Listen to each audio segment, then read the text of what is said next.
बच्चों, कैसे हैं आप सब। आशा करती हूँ कि आप सब बहुत अच्छे होंगे और बहुत मज़े में होंगे और साथ ही आपकी पढ़ाई भी बहुत अच्छी चल रही होगी। तो बच्चों, आपकी इसी पढ़ाई को आगे बढ़ाते हुए आज हम पढ़ रहे हैं एक बहुत ही महत्वपूर्ण पाठ जिसका नाम है बच्चों क्रिया यानी कि वर्ब। तो बच्चों, आज हम पढ़ेंगे क्रिया के बारे में। तो क्रिया क्या होती है, तो आइए शुरू करते हैं पाठ को।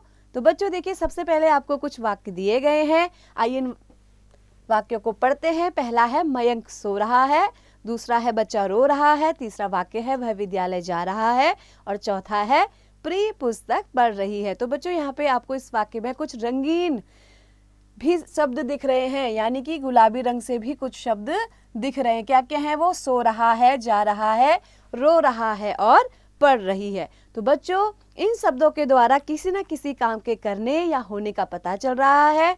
अतः जिन शब्दों से किसी कार्य के करने या होने का बोध होता है उन्हें क्रिया कहते हैं। बच्चों, ये क्रिया की परिभाषा है, आपको साथ साथ ये परिभाषा याद भी कर लेनी है। आइए बच्चों, अब आगे बढ़ते हैं। कुछ कार्य किए जाते हैं और कुछ कार्य स्वयं हो जाते हैं। व्याकरण में ये सभी क्रियाएं होती हैं, जैसे बारिश हो रही है, पुस्तक फट गई है, राम अयोध्या के राजा थे। इन वाक्यों में काम कोई नहीं कर रहा किंतु क्रिया हो रही है। क्रिया के मूल रूप को धातु कहते हैं बच्चों। क्रिया के विविध रूप धातु से ही बनते हैं, जैसे खा धातु से बना है बच्चों खाया, खाओ, खाइए, खाऊंगा आदि क्रियाएं। इसी प्रकार बच्चों पढ़ धातु से बनती हैं पढ़ना, पढ़े, पढ़ेगा, पढ़ूंगा आदि धातुएं।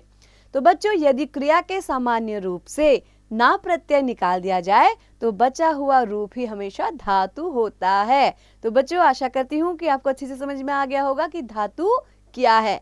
आइए बच्चों, अब जानते हैं धातु के भेद यानी काइंड्स ऑफ रूट के बारे में। तो बच्चों, धातु के 4 भेद हैं: सामान्य धातु, व्युत्पन्न धातु, मिश्र धातु और नाम धातु।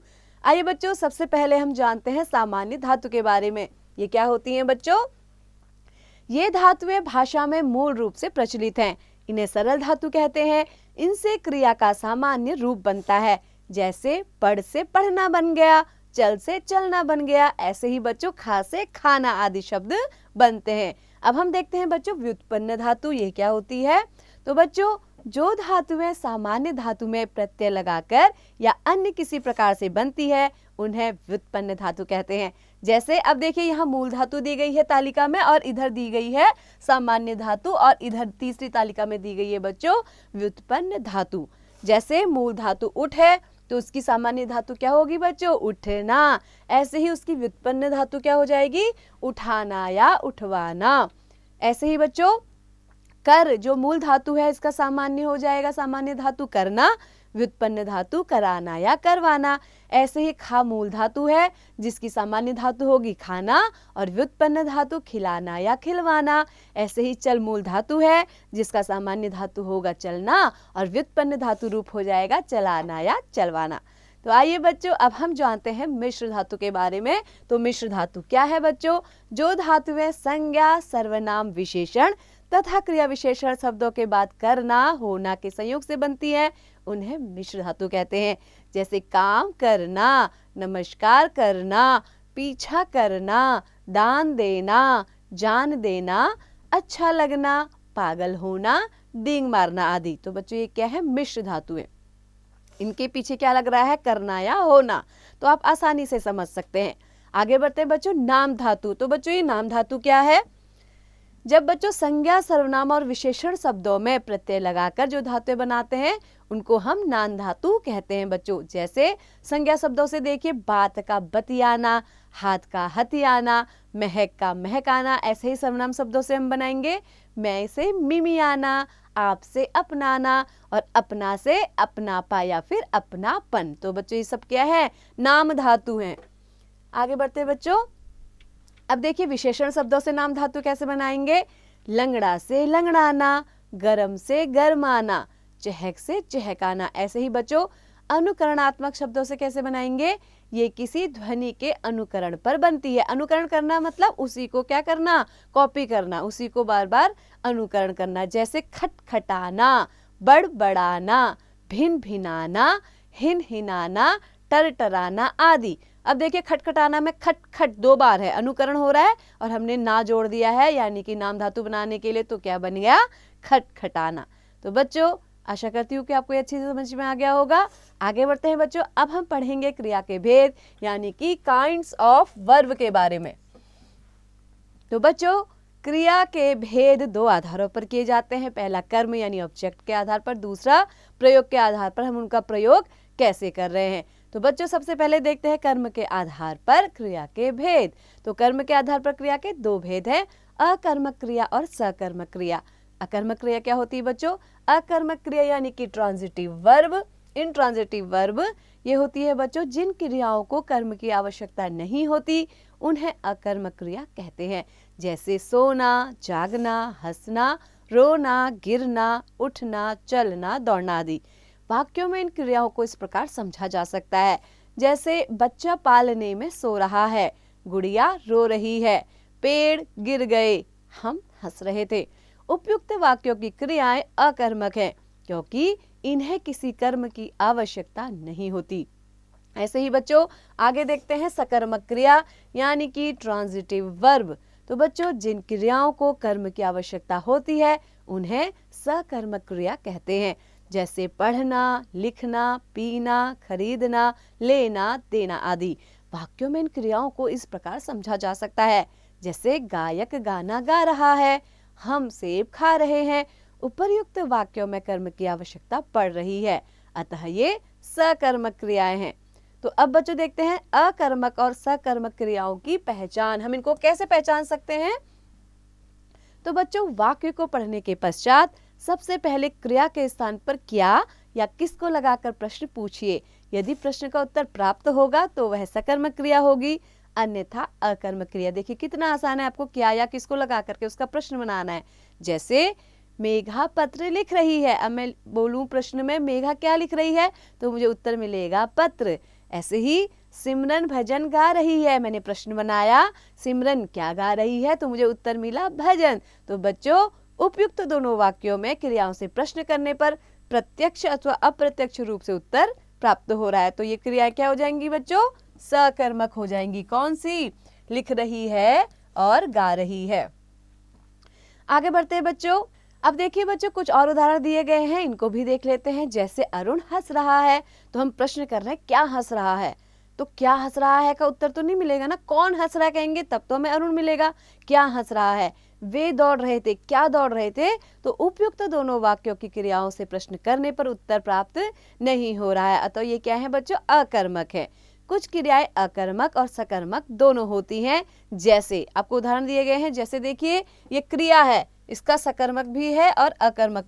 तो बच्चों जैसे भरना क्रिया है, इसका अकर्मक क्या हो जाएगा? बूंद बूंद से घड़ा भरता है, और सकर्मक में वह घड़ा भरती है। तो भरता है और भरती है, लेकिन यहाँ पे अकर्मक है और दूसरे वाली तालिका में वो सकर्मक है। ऐसे ही लजाना क्रिया, तो अकर्मक में हम क्या लिखेंगे? दुल्हन लजा रही है, लेकिन सकर्मक में तू हमें क्यों लजा रहा है ना। ऐसे ही भूलना क्रिया है, उसका अकर्मक तुम तो भूल ही गए, सकर्मक बनाएंगे तो हम तुम्हें कैसे भूल सकते हैं। ऐसे ही घिसना क्रिया है, इसका अकर्मक होगा जूता घिस गया।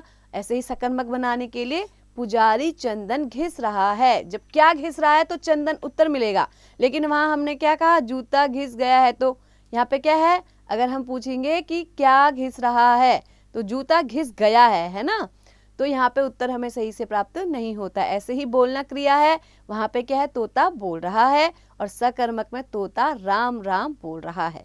तो बच्चों इसके अतिरिक्त सुनना, पढ़ना, घबराना, खुजलाना आदि ऐसी ही क्रियाएं हैं। सकर्मक क्रिया के 2 भेद हैं, एक कर्मक और द्विकर्मक क्रिया।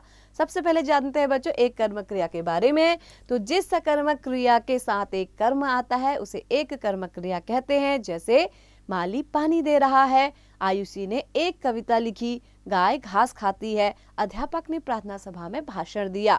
तो बच्चों आप यहाँ देख रहे हैं ना, पानी, घास, कविता या भाषण, तो ये क्या है? एक कर्म है, यहाँ पे एक ऑब्जेक्ट है, इसलिए इनको कहते हैं एक कर्मक क्रिया। अब देखते हैं बच्चों द्विकर्मक क्रिया क्या है। जिस सकर्मक क्रिया के साथ एक से अधिक कर्म आते हैं उसे द्विकर्मक क्रिया कहते हैं। अब यहाँ पे ऑब्जेक्ट कितने आएंगे बच्चों? 2। कैसे? दादी ने बच्चों को खीर खिलाई, तो मुख्य कर्म तो खीर है, लेकिन गौड़ कर्म क्या है? बच्चे। ऐसे ही रवि ने राजा को पुस्तक दी में मुख्य कर्म पुस्तक और गौड़ कर्म क्या हो गया? राजा हो गया। तो बच्चों, प्रयोग के आधार पर अब हम किसके क्रिया के भेद देख लेते हैं, कौन कौन से होते हैं। तो प्रयोग के आधार पर क्रिया के निम्नलिखित भेद हैं, कौन कौन से? 8। कौन से हैं? सामान्य क्रिया, संयुक्त क्रिया, पूर्वकालिक क्रिया, नाम धातु क्रिया, प्रेरणार्थक क्रिया और अपूर्ण क्रिया। तो सबसे पहले जानते हैं बच्चों सामान्य क्रिया के बारे में। वाक्य में जिस क्रिया का प्रयोग रूढ़ अर्थ में किया जाता है उसे सामान्य क्रिया कहते हैं। जैसे उसने लिखा, वह गई, हम हंसे। तो बच्चों देखिए यहाँ पे क्या है? लिखा, गई, हंसे। ये क्या है? एक सामान्य क्रियाएं हो रही है ना बच्चों। अब देखते हैं बच्चों संयुक्त क्रिया। संयुक्त क्रिया क्या है? जब दो या दो से अधिक क्रियाएं मिलकर किसी पूर्ण क्रिया का बोध कराती हैं तो वे संयुक्त क्रियाएं कहलाती हैं। जैसे उसने काम कर लिया है, शुभांगी सो चुकी है, पुलिस ने चोर को पकड़ लिया है। तो बच्चों संयुक्त क्रिया को रंजक क्रिया भी कहते हैं। ये बात आपको ध्यान रखनी है बच्चों। संयुक्त क्रिया का एक नाम और है, क्या? रंजक क्रिया। संयुक्त क्रिया में पहली क्रिया मुख्य या मूल क्रिया होती है और उसके बाद सहायक क्रिया आती है जो मुख्य क्रिया के अर्थ का विस्तार करती है। तो बच्चों आगे बढ़ते हैं, अब देखते हैं पूर्वकालिक क्रिया। तो पूर्वकालिक क्रिया क्या है? जो क्रिया मुख्य क्रिया से पहले आए उसे पूर्वकालिक क्रिया कहते हैं। यह क्रिया की मूल धातु में कर जोड़ने से बनती है। जैसे खा कर, नहा कर, गा कर आदि। तो बच्चों देखिए, कुणाल पुस्तक पढ़ कर सो गया। सो गया एक क्रिया थी, उस क्रिया से भी एक पहले क्रिया आ गई, कौन सी? पढ़कर। पढ़कर सोया है ना, तो ये क्रिया से जो पहले क्रिया आई वो क्या हो जाएगी? पूर्वकालिक क्रिया। ऐसे ही बच्चों हरिओम नहाकर स्कूल गया। स्कूल जाने से पहले उसने क्या किया? नहाया, तो ये क्या हो जाएगी? नहाकर, पूर्वकालिक क्रिया। तो बच्चों आगे बढ़ते हैं, अब हम पढ़ते हैं नाम धातु क्रिया।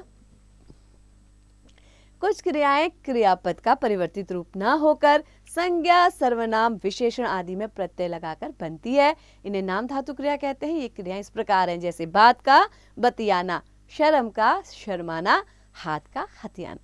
आगे बढ़ते हैं बच्चों, अब पढ़ते हैं हम प्रेरणार्थक क्रिया। ये 5वां रूप है। जिन क्रियाओं के द्वारा कर्ता स्वयं कार्य न करके किसी अन्य को कार्य करने के लिए प्रेरित करता है उन्हें प्रेरणार्थक क्रिया कहते हैं। जैसे उसने मोहन से पत्र लिखवाया, लोगों ने चोर को थानेदार से पिटवाया, माँ ने नौकर से सामान मंगवाया। तो बच्चों यहाँ पे क्या है? हम क्या कर रहे हैं? दूसरों के द्वारा कार्य को करवा रहे हैं, तो ये प्रेरणार्थक क्रिया है। आगे बढ़ते हैं बच्चों, अब हम पढ़ेंगे अपूर्ण क्रिया। तो बच्चों अपूर्ण क्रिया क्या है? जब वाक्य में क्रिया के होते हुए भी उससे किसी स्पष्ट अर्थ का बोध न होता हो तो ऐसी क्रिया अपूर्ण क्रिया कहलाती है। जैसे वह है, हमने बनाया। उपयुक्त दोनों वाक्य व्याकरण की दृष्टि से अपूर्ण है। अब निम्नलिखित वाक्यों पर ध्यान दें। वह बुद्धिमान है, हमने खाना बनाया। इन वाक्यों में आई क्रियाओं को अपना अर्थ पूर्ण रूप से स्पष्ट करने के लिए क्रमशः बुद्धिमान और खाना शब्दों का सहारा लेना पड़ रहा है, अतः ये शब्द क्रिया के पूरक है। तो बच्चों आशा करती हूँ कि क्रिया आपको अच्छे से समझ में आ गई होगी। आइए अब इसका एक बार दोहराव भी कर लेते हैं। तो बच्चों आपने इस पाठ में क्या क्या सीखा? शब्द के जिस रूप से किसी कार्य के करने या होने का बोध होता है उसे क्रिया कहते हैं। क्रिया के मूल रूप को धातु कहते हैं। कर्म के आधार पर क्रिया के 2 भेद होते हैं, अकर्मक क्रिया और सकर्मक क्रिया। सकर्मक क्रिया 2 प्रकार की होती है, एक कर्मक क्रिया और द्विकर्मक क्रिया। जब वाक्य में 2 कर्म एक साथ आते हैं तो उनमें एक मुख्य कर्म और दूसरा गौड़ कर्म होता है। प्रयोग के आधार पर क्रिया के अन्य भेद इस प्रकार हैं: सामान्य क्रिया, संयुक्त क्रिया, पूर्वकालिक क्रिया, नाम धातु क्रिया, प्रेरणार्थक क्रिया और अपूर्ण क्रिया। तो बच्चों आशा करती हूँ कि आप ये अच्छे से समझ गए होंगे क्रिया और क्रिया के भेदों को। तो बच्चों ऐसे ही पढ़ते रहिए और इसका निरंतर अभ्यास करते रहिए।